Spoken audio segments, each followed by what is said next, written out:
ይህ መተቃቀፍ አሁን ወደ መነቃቀፍ ብቻ አልተቀየረም። ይህ ፈገግታ አሁን በተቆጡ ገጾች ተተክቷል። በቃውም። ይህ መገናኘት አሁን ዓይንህን ላፈር አባብሎ አላቆመም። ወደ መጠቃቃትና መታኮስ ተለውጧል። ሁለቱ መሐመዶች መሐመድ ቢን ዛይድና መሐመድ ቢን ሳልማን እንደ ታናሽና ታላቅ የሚተያዩ አንዱ መምህር ሌላው ደቀ መዝሙር ሆነው የኖሩ ነበሩ። ሁለቱ ዝሆኖች ፍቅራቸው ከሳውዲ በረሃ የሞቀ ከኤምሬትስም ከተሞች የደመቀ ነው ተብሎ ተወርቶለትም ነበር። አሁን ያመዋደዳቸው ነበር ሆኖ ቁጣቸው እንደ አራስ ነብር ሆኗል። ወዳጅ አይጥላህ የሚለው ተረት ወዳጅ አይጣላህ ቢባልም ልክ ነው። እስከ ጥግ የተዋደዱ ይመስሉ የነበሩት ሁለቱ ሰዎች እስከ ጫፍ እየተጣሉ ናቸው። አንዱ በአንዱ ይዞታ ላይ ቃታ መሳብ ጀምሯል። የባህረ ሰላጤው ባህር በፖለቲካ ሳይሆን በደምና ብረት ቀልቷል። ሰሞነኛው የመካከለኛው ምስራቅ ውጥረት በኤምሬትስና በሳውዲ መሪነት የደም ግፊቱ ጨምሯል። ሁለቱ መሐመድ ቢኖች ተፋቅረው የገቡበትን ዘመቻ ተናበው ያካሄዱትን ድርጊያ የልዩነታቸው ምንጭና የአቅማቸው መፋተሻ አድርገውታል። የሳውዲና የኤምሬትስ ፔትሮ ዶላር የጡንቻው ፈርጣማነት፣ የዲፕሎማሲው ጉልበትና ወታደራዊ የበላይነት ይለካበት ዘንድ አውደ ውጊያ ተከፍቷል። ይህ አውደ ውጊያ ሻርጃ ወይም ጅዳ አይደለም። አቡዳቢ ወይም ሪያድም አልሆነም። በዱባይ አሊያም በመዲናም አልተከሰተም። እነዚህ የአረብ ተቀናቃኞች በእነሱም አገር ሆነ በእነሱ ዜጋ አይዋጉም። የሚተኩሱት በቀጠሯቸው ሰዎች፣ የሚታኮሱት ደግሞ በወረሯቸው አገሮች ነው። በዚህ ዙር የመፋለሚያ ምድር ያደረጓት ሁለቱ ዞኖች ለሳር የመረጧት ሜዳ የመን ነች። ሁለቱም ጉልበተኞች ወደ የመን የገቡት ተጠራርተው የጋራ ዕቅድ አውጥተው ወዳጆቻቸውን አሰልፈው ቅጥር ተዋጊዎቻቸውን ገዝተው ነበር። ከ10 ዓመት በፊት እነዚሁ ሁለት ሰዎች እነዚሁ ሁለት መሪዎች የመን የገቡት ፍቅራችን እስከ መቃብር ነው ብለውም ነበር። ዛሬ ግን አንዱ ለሌላው መቃብርን እየተመኘ ነው። ለዚያውም በየመን ጉዳይ፣ ለዚያውም በየመን ምድር። የተባበሩት አረብ ኤምሬቶችና ሳዑዲ አረቢያ በየመን ምክንያት ተጣሉ ወይስ የመን የጸባቸው መገለጫና መግለጫ ሆነች? ከጸቡ ጀርባ ያለው ጉዳይ ከክብር፣ ከሀብት ቅርምት፣ ከቀጣናዊ ፉክክርና ከመሰል ነገሮች የዘለለ ይሆናል ወይ? ሁለቱ መሐመዶች ከመጋረጃው ጀርባ የተቋሰሉበት ነገር ምንድን ነው? ለመሆኑ ያ ቴምር የሚያጓርስ ፍቅራቸው፣ ያ በአንድ ድንኳን ከአሸዋ ላይ የሚያዝናናቸው መዋደድ በምን ምክንያት ወደ ጸብ ገባ? በየመን የተጀመረው የጸብ ክርስ የት ይበጠስ ሲሆን ራሳቸውን ችለው የማይጣሉት፣ ጀሌ ካላስከተሉ የማይዘምቱት፣ እንደ አብይ አህመድና ኢሳያስ አፈወርቂ ያሉ ተላላኪዎችን መቅጠር የሚወዱት ሁለቱ መሐመዶች ጸባቸው እንደ ኢትዮጵያ ላሉ የምስራቅ አፍሪካ ሀገራት ይተርፍ ይሆን ወይ? እነዚህ ሁለት መሪዎች የተዋጣላቸው ጓደኛሞች ብቻ ሳይሆኑ የሚያከብሯቸውም የጋራ ወዳጆች የነበሯቸው ናቸው። ታዲያ ስለምን እነዚህ የጋራ ወዳጆች ሸምጋይ ሆነው አልመጡም? ደግሞስ ከመካከለኛው ምስራቅ እነዚህ ሁለት ሀገሮች የሚነጋገዱትን ያህል ሌላ የለምና ይጨካከናሉ ወይ? እነዚህን ጥያቄዎች ግራና ቀኝ ለመመልከት የሚያስችሉንን ሰነዶች አገላብጠናል። አብራችሁን ቆዩ።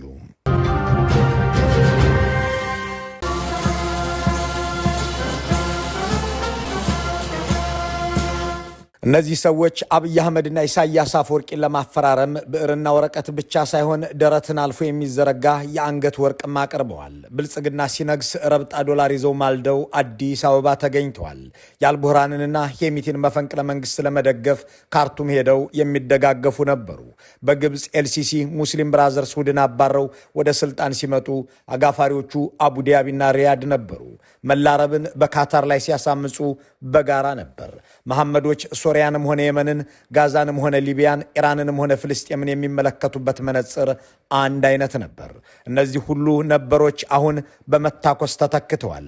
በእርግጥም የተባበሩት አረብ ኤምሬቶችና ሳውዲ አረቢያ በአንድ ወቅት የአንድ ሳንቲም ሁለት ጀርባዎች ይመስሉ ነበር። ለአንድ ዓላማ የተሰማሩ፣ ለአንድ ግብ የተፈጠሩ ይመስሉ ነበር። እንደ አውሮፓውያን አቆጣጠር በ2015 መጋቢት ወር ላይ መላ አረብ ክተት ብለው ወደ የመን ሲዘምቱ ዛሬ እንዲህ ያለ ውጤት ላይ ይደርሳሉ ተብሎ የጠበቀም አልነበረም። የነገሩ ስረ መሰረት የአለመግባባቱ ሰሞን የሚጀምረው በሳውዲ መሪነት ወደ የመን ገብተው ውጊያ ከጀመሩ ከ5 ዓመታት በኋላ እንደ አውሮፓውያን አቆጣጠር በ2019 ነበር። በ2015 ዘመቻው ሳውዲ መሪ ይሁን ተብሎ ከ10 በላይ ሀገራትም ተሳትፈውበት በየመን ዋና ከተማውን ሰንዓን የተቆጣጠሩትንና በኢራን የሚደገፉትን የሐውቲ ታጣቂዎች ለመውጋት ቀድማ የተገኘችው የተባበሩት አረብ ኤምሬቶች ነበረች። በቀጥታ እየተሳተፈች ከላቲን ሀገራት ከኤርትራና ከሱዳን ቅጥር ተዋጊዎችን እየገዛች ጭምር እየተዋጋች በአሰብ ወደብ ላይ የድሮን ቤዝ እየከፈተች ከሳውዲ ጋር በጋራ ዕቅድ በጋራ ስትዋጋ ከርማለች። የተባበሩት አረብ ኤምሬቶች ጦርነቱን በድል ማጠናቀቅ ሳይችሉ ሐውቲዎችና አለቃቸው ኢራን ሳይሸነፉ ይልቁንም የመንን ለሁለት ሰንጥቀዋት እያለ የተባበሩት አረብ ኤምሬቶች በድንገት ጥላ መውጣቷን አወጀች። ኦፕሬሽኑን አቋርጣ ወጣዋለች። አሰብ ላይ የተከራየችውን የጦር ሰፈርም ዘጋችው። ለመውጣቷ ምክንያት ያደረገችው ጦርነት አላዋጣም፣ ሰላም ይሞከር ብላ ስትራቴጂካዊ ለውጥ ነው ብላ ነበር። ይሁን እንጂ አወጣጧ ጦርነቱን በውክልናና በቅጥር ለመቀጠል በአካል ያላትን ተሳትፎ ለመተው ወይም ለመቀነስ ነበር። መሐመድ ቢን ዛይድ መሐመድ ቢን ሳልማንን ጥለዋቸው ሲወጡ በጦርነት የፈረሰችው የመን በዚያ ሳውዲና ኤምሬት ባስተባበሩት ዘመቻ ተሰነጣጥቃ ነበር። ደቡባዊና ሰሜናዊ የመን ተብላ ሐውቲዎች ሰሜናዊውን ፍንካች ዋና ከተማቸውን ሰንዓ አድርገው ጸኑ። መሐመድ ቢን ዛይድና መሐመድ ቢን ሳልማን ደግሞ ደቡባዊውን ክፍል መናገሻውን ኤደን እንደሆነ አድርገውት ነበር። ደቡባዊ ክፍልም እንደገና የተለያየ አቋም ባላቸው የፖለቲካና የትጥቅ ኃይሎች ለሁለት ተከፈለ። አንደኛው ወገን ሳውዘርን ትራንዚሽናል ካውንስል የሚባል ሲሆን ደቡባዊውን ክፍል የመገንጠል ግብ ያላቸው ኃይሎች የተሰባሰቡበት ነው። ይህ ተገንጣይ ኃይል ደቡባዊው የመን ያ ከ1967 እስከ 1990 የነበረው አገር ያ ከነመንግስቱ ኃይለማርያም ጋር አብሮ ይሰራ የነበረው ብቸኛው ሶሻሊስታዊ አረብ አገር እንዲፈጠር የሚሰራ ነው። እኛ ሰንዓ ላይ ጉዳይ የለንም፣ እኛ ራሳችንን ችለን አገር መሆን አለብንም ባይ ነው። በዚህ ደቡባዊ ክፍል ላይ ያለው ሁለተኛው ፍንካች ደግሞ የመን ሰሜንም ሆነ ደቡብ ተብሎ ነገር የለውም፣ አንድ አገር ነው። በሰንዓ ያሉ የሐውቲ ታጣቂዎች ተሸንፈው መንግስታችን ወደ ዋና ከተማው መመለስ አለበት፣ አገራችንም አንድ ነች የሚል የአንድነት ኃይል ነው። በዓለም አቀፉ ማህበረሰብም እንደ መንግስት የሚታይ ስብስብ ሲሆን ፕሬዚዳንሻል ሊደርሺፕ ካውንስል የፕሬዚዳንታዊ አመራር ምክር ቤት የሚል መጠሪያ አለው። የሁለቱ መሐመዶች አስተላለፍ ወደ ሰሞነኛው ደም መፋሰስ የሚቀየረው እዚህ ጋር ሲደርስ ነው። ሳውዲ አረቢያ የአንድነት ኃይሎቹን ደግፋ ስትቆም፣ የተባበሩት አረብ ኤምሬቶች ደግሞ ተገንጣዮቹ እንዲሳካላቸው ትጥቅም ስንቅም መስፈር ቀጠለች። ደቡባዊ የመን የሁለቱ ጉልበተኞች የውክልና መፋለሚያ ሆኖ በቀጠለባቸው ባለፉት ዓመታት በኤምሬትስ የሚደገፉት ተገንጣዮች ሰሞኑን ከፍ ያለ ድል አስመዘገቡ። ከደቡብ የመን አብዛኛውን ክልል የነዳጅ ጣቢያዎችን፣ ከተሞችን፣ የየብስና የባህር ቀጣናዎችን መቆጣጠራቸው ተዘገበ። ደጋፊዎቻቸው በየአካባቢው ወጥተው በእልልታና በደስታ ሲቀበሏቸው ታዩ።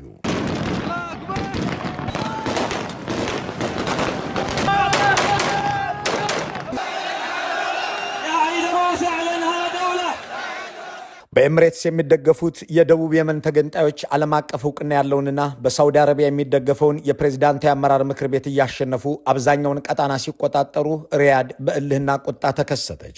የሳውዲ የውጭ ጉዳይ መስሪያ ቤት ባወጣው መግለጫ በየመን ያለው የተባበሩት አረብ ኤምሬቶች እንቅስቃሴ ሁሉ የአገሩን ብሔራዊ ደህንነት እንደሚያሰጋ ጠቅሶ ለዚህ ስጋት እርምጃ ወስዳለሁ አለ። አክሎም በየመን ውስጥ ያሉ የተባበሩት አረብ ኤምሬት ኃይሎች በሙሉ ለቀው ይውጡ ሲል ቀጭን ትዕዛዝ አስተላለፈ። እንዲህ ያለ ከረር ያለ መግለጫ ከማውጣቱ ከሰዓታትም በፊት በሚደግፈውና በኤደን ከተማ በሚገኘው የአንድነት መንግስቱ ማለትም ፕሬዚዳንሻል ሊደርሺፕ ካውንስል በተባለው ምክር ቤት በኩል ኤምሬትስ በ24 ሰዓት ውስጥ የመንን ለቃ ትውጣ የሚል ቀጠሮ ሰዓት ወይም አልቲማተም ሰጥቶ ነበር። እዚህ ጋር አንድ ነጥብ ልብ ብለን እንለፍ። የመን ለሳውዲ አረቢያ ጎረቤት ነች። በየመን የተነሳ ጦርነትም በቀጥታ ተጠቂ ሲያደርጋት ቆይቷል። እናም ነገሩ የብሔራዊ ደህንነትን የሚያሰጋ ነው ስትል ከዚህ ከጉርብትናና ጂኦግራፊ ተነስታ ነው። የተባበሩት አረብ ኤምሬቶች ግን ከየመን ጋር የምትጋራው አንድ ጋት ድንበር የለም። የመሐመድ ቢን ዛይድ አገዛዝ ከየመን ጉዳይ እንዲወጣና እጁን እንዲሰበስብ ካልሆነ ግን እርምጃ እንደሚወሰድበት የገለጸው የመሐመድ ቢን ሳልማን መንግስት ከኤደንም ከሪያድ የሚያወጣው መግለጫ አድማጭ አጣ። ይልቁንም ተገንጣዮቹ ሳውዲ ወደ እነዚህ ግዛቶች መጠጋት ቀይ መስመሬ ነው ወዳለቻቸው አካባቢዎች ገብተው ተቆጣጠሩ። ሀድራማውትና ማሃራ የተባሉት ለሳውዲ የቀረቡት ቦታዎችም በእነዚሁ ተገንጣዮች ቁጥጥር ስር ዋሉ። ከሪያዱ የውጭ ጉዳይ ሚኒስቴርም ሆነ ከኤደኑ መስተዳድር የወጣውን የውጡልንና አትተንኩሱን ጥያቄ በዝምታ ማለፍ ያልወደደችው ያላትንም አቅም የተገነዘበችው ኤምሬትስ በየመን የነበረው የጸረ ሽብር ሰራዊቴ እንዲወጣ እያደረግኩት ነው፣ ይህንን የማደርገው ግን ሳውዲ ስለዛተችብኝና ስላዘዘችኝ ሳይሆን በራሴ ፈቃድና ለወታደሮች የደህንነት ስል ነው በማለት እነ ሳውዲ ባስቀመጡት የ24 ሰዓት ጊዜ ገደብ ውስጥ እየለቀቀች መሆኑን ገለጠች። እንዳም ሆኖ ነገሩ አልሸሹም ዞር አሉ አይነት ነገር ነበር። ግጭት ባለበት አገር አፍራሽና ገንጣይ ባለበት ሁሉ የማትጠፋው የተባበሩት አረብ ኤምሬትስ እየወጣው ነው እያለችም ከሳውዲ አረቢያ አፍንጫ እየተዋጉ ግዛት የሚቆጣጠሩትን ተገንጣዮች መደገፏን ገፋችበት። የሳውዲ አረቢያ መንግስት ያንላቀቅም ዛቻ ያለውን መግለጫ ካወጣ በኋላ የአቡዳቢው መስተዳድር እንደለመደው ተኳሽና ተተኳሽ በመርከብ ጭኖ ወደ ተገንጣዮቹ ይዞታ ላከ። የተላከው ከባድ የጦር መሳሪያም በነዳጅ ወደ በለጸገችው ሙካላ ከተማ ደረሰ። ሆኖም ከተገንጣዮቹ እጅ ሳይገባ በሳውዲ የጦር ጀቶች ተደብድቦ ዶግ አመድ ሆነ። ይህ የሆነው በፈረንጆቹ አዲስ ዓመት ዋዜማ ባሳለፍነው ማክሰኞ ነበር። የተባበሩት አረብ ኤምሬቶች ንብረትነቱም ሆነ መነሻው የእሷ የሆነው መርከብ እንዲህ ወደ አመድነት ሲቀየር ቁጣና ብስጭት አላሰማችም። ይልቁንም መርከቡም የኔ አይደለም፣ ተገንጣዮችንም የማግዝ አይደለሁም ብላ ሽምጥጥ አድርጋ ክዳለች። የሳውዲ ስርወ መንግስት መገናኛ ብዙሃን ግን መንግስታችን የተመረጠ ደግሞም የተሳካለት ሲቪልና መሰረተ ልማት ያላወደመ ወታደራዊ ኦፕሬሽን አካሂደናል እያሉ ናቸው። ሁለቱ ሀገራት እዚህ ደረጃ ላይ ከመድረሳቸው በፊት ዲፕሎማሲ ሙከራ አድርጎ እንደነበር የሚያትተው የፋይናንሻል ታይምስ ዘጋቢው አንድሪው ኢንግላንድ ትንታኔ ይህም ሳውዲ ያደረገችው ጥረት ነበር። የኤምሬትስ ተደጋፊዎች በየመን የሚያደርጉት እንቅስቃሴ እንዲቆም አቡዳቢ ይነገራት ዘንድ ለሳምንታት ምልጃ ልካ ነበር። አልሆነም፣ ነገሩ ወደ መታኮስ አደገ ብሏል። የሁለቱ መሐመዶች ጸብ ስረ መሰረቱ ግን የመን አይደለም የሚሉ ሰዎች መናናቅ፣ የበላይነት ለመያዝ የሚደረግ ትግልና ኢኮኖሚያዊ ምክንያት ዋና ዋናዎቹ ሰበቦች ናቸው ይላሉ።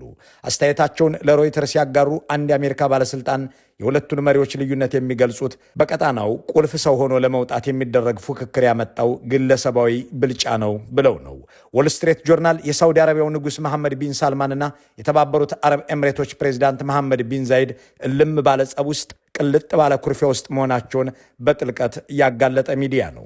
የሳዑዲው ሰው የኤምሬቱን ታላቃቸውን አለቀውም ማለታቸውን ጋዜጣው ጽፏል። ካታር ላይ ከወሰዱትም የከፋ እርምጃ ይጠብቀዋል ማለታቸውንም እንዲሁ። የሁለቱን ጸብ ዘ ቤስት ኦፍ ፍሬኔሚስ በሚል ርዕስ ነበር የጻፈው። ወዳጅ እየመሰሉ የተጣሉ አብረው እየታዩ የተለያዩ እንደማለት። ከ3 ዓመታት በፊት በነበረው ታህሳስ ወር በአንዱ ቀን የሳውዲ አረቢያው አልጋወራሽ መሐመድ ቢን ሰልማን የአገራቸውን ጋዜጠኞች በሪያድ ጠሩ።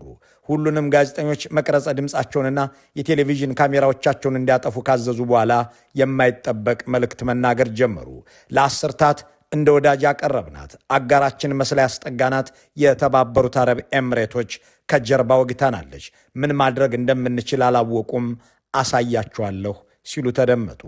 They were close allies until recently. Saudi Arabia and the UAE are now embroiled in a bitter dispute. From oil to politics, the two Gulf nations are on conflicting paths. What's behind the breakdown? ሁለቱን መሐመዶች ያቃቃራቸው ፖለቲካና የራስ ክብር ብቻ ሳይሆን የኢኮኖሚ ፉክክርም ነው የሚሉ ሰዎች ማስረጃ አላቸው። ሳውዲ በነዳጅ ላይ ያለኝ የኢኮኖሚ ጥገኝነት ማብቃት አለበት እያለች ነው። እናም በዱባይ የነበሩ ትላልቅ የምዕራቡ ዓለም ኩባንያዎች ዋና ቢሮአቸውን ወደ ሪያድ እንዲያሻግሩ ከማባበል ወደ ማስገደድ ገብታለች። ዋና ቢሮአቸውን ዱባይ ወይም አቡዳቢ አሊያም ሌላ የኤምሬትስ ምድር ያደረጉና በሳውዲ ምድር ስራ ያላቸው የትኛውም ኩባንያ ዋና ጽሕፈት ቤታችሁን እዚህ ካላደረጋችሁ ዘግታችሁ ውጡ ተባሉ። አልጋወራሽ መሐመድ ከፕሬዚዳንት መሐመድ አገር ከሚያስኮበልሏቸው ባለጠጋዎች ባሻገር በአገራቸው ግዙፍ የቴክኖሎጂ ማዕከል ለመገንባት ያልማሉ። በዚህም በርካታ ቱሪስቶችን በመሳብ ለዘመናት ኤምሬቶች የተቆጣጠረችውን የአረቡ ዓለም ንግድ መብለጥ ይሻሉ። በዚያው ሰሞን ይፋ ያደረጉት የናሽናል ኤርላይንስም የኤምሬትስን አየር መንገድ እንዲፎካከር ተልዕኮ የተሰጠው ነው። ወዲህ ደግሞ በእንግሊዝ ፕሪሚየር ሊግ ውስጥ ሀብት ለማፍሰስ ስምሪት ላይ ናቸው። ሳውዲዎች ኒውካስትል ዩናይትድን፣ ኤምሬቶች ማንቸስተር ሲቲን ገዝተው የእግር ኳሱ ዓለም ኮከቦች ደምቀው በሚታዩበት መድረክ ለመንጸባረቅ እየጣሩ ናቸው።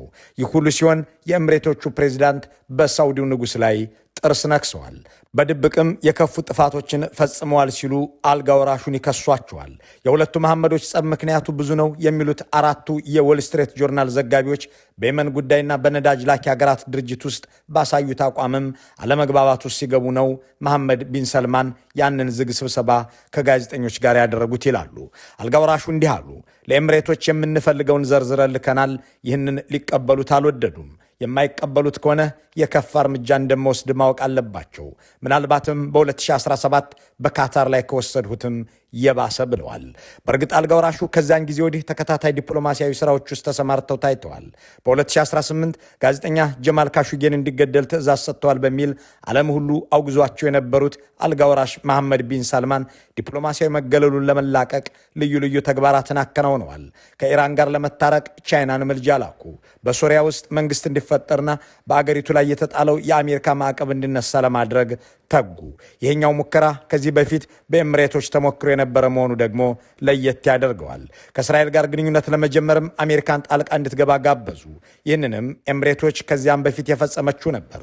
በሱዳን ጦርነት ውስጥ የሳውዲው መሐመድ የሰላም እጃቸውን በአንድ ወገን፣ ሌላኛውን ደግሞ እሳት በሌላ መዳፋቸው ዘርግተው የኤምሬቶቹ መሐመድ በአንጻሩ ሙሉ ጊዜያቸውን ለጠመንጃ መድበው በውክልና እየተፋለሙ ቀጠሉ። የአዲስ አበባውን አገዛዝ መሐመድ ቢን ዛይድ እየደገፉት፣ መሐመድ ቢን ሳልማን ደግሞ ክፉም ደግም ቃል ሳይወጣቸው ዓመታት ሄዱ። እዚህ ጋር አንድ ነጥብ እናንሳና ቀጠሮ እንያዝበት።